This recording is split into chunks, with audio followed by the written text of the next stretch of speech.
odayaasha dhaqanka aqoon-yahanada iyo qurbo-joogta beesha Wagardhaceed ayaa ka tacasiyay dad xoolo dhaqata ah oo lagu dilay duleedka degmada Galdogob ee gobolka Mudug.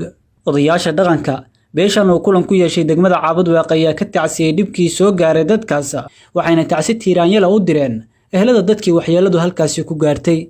Inna lillahi wa inna ilaahi raaji'uun. Inna lillahi wa inna ilaahi raaji'uun.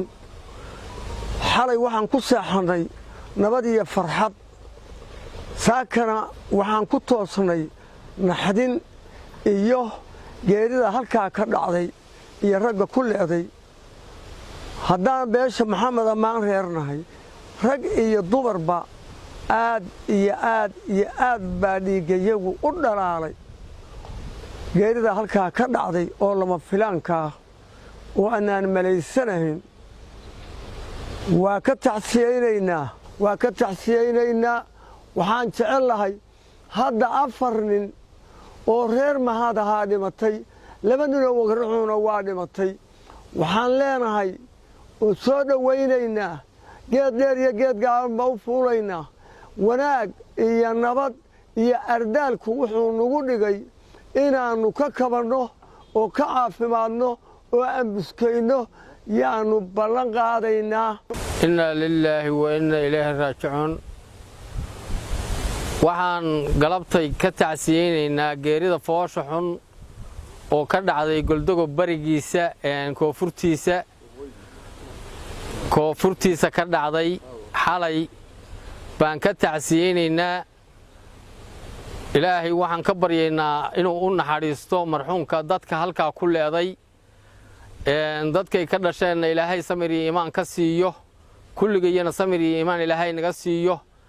ayay qoladii xiradii ay gogashay ka baxeen in ilaahay badal khayr qaba ugu bedelo. taas baan ku ducaynaynaa, waana ka tacsiyeynaynaa, waana ka xunnahay haddaan nahay qabiilka Maxamed Ammaan reer ama Wagardhac. in aan gogol baan ugu baaqaynaa, inaan fadhi arrintaas ku xallinaan ugu baaqaynaa, in maslaxad iyo wanaaggaas aan la qaato baan aad ugu rajo weynahay. waan ka xunnahay walaalahayo nagana dhintay naguna dhintay weeye. arrintaas aad iyo aad baan kaga xunnahay. ilaahay samir iyo iimaan ka siiyo. inna lillahi wa inna ilayhi raaji'uun. inna lillahi wa inna ilayhi raaji'uun. waxaan galabtay halkan ka tacsiyeynaynaa geeridii ka dhacday xalay koonfurta Galdogob oo raggu ku leeday ayaanu galabtay tacsideedii halkan ka tacsiyeynaynaa. sidii odayaashii hore u sheegeen xalay farxad iyo nabad ilaa maalmihii hore oo hadda la sheegado gaxandhaaliya aaggaa la tegey ilaa ballamadii iyo hawshii la isku ogaa farxad iyo nabad baanu ku soo hoyanay. intii habeennimana waxaasaa nala soo darsay. khiyaarta wax ayan foofsan baa u soo hoydaa la yidhi. waa ka tacsiyeynaynaa. waxaanu leenahay halkaa ragga ku leeday ilaahay naxariistii janno ayaga ha ka waraabiyo. eheladii ay ka tageen iyo raaskii annagoo dhani ehel baanu u nahay, walaal baanu ahayn. ilaahay badal khayr qaba, gogoshay badal khayr qaba, samir iyo iimaan buuxa ayaanu ugu tacsiyeynaynaa. waxaanu aad u jecellahay oo danaynaynaa oo galabta ku baaqaynaa in hadda wixii la qaban karo iyo wixii maslaxada inaanu isla aadno. waxaanu yeelaa wax iyaga wax garanaya waxaasaanu u xallin lahayn.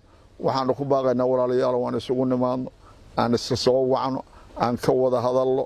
ilaahay waxaanu ka baryaynaa ilaahay wixii dhintay jannadii inuu ka waraabiyaa. tacsiyaha waxaa ka bixiyey qabiilka Maxamed Ammaan reer oo halkan fadhiya ama inaafti aan u nahay yaan isugu aadannahay dadka nool.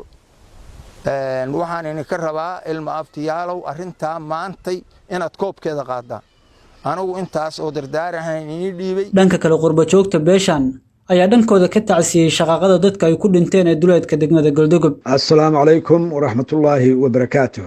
tacsi inna lillahi wa inna ilayhi raaji'uun. inna lillahi wa inna ilayhi raaji'uun. inna lillahi wa inna ilayhi raaji'uun.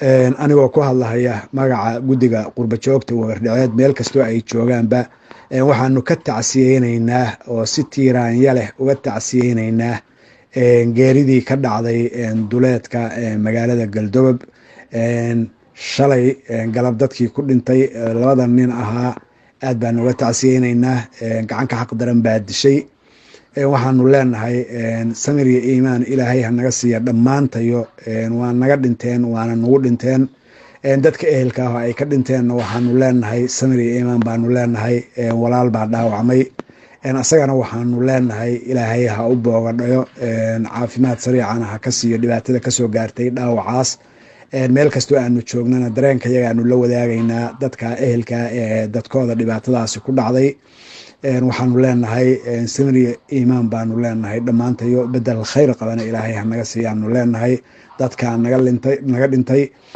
talow waanu ka tacsiyeynaynaa waana ka xunnahay wixii dhacay asalaamu calaykum waraxmatullaahi wabarakaatu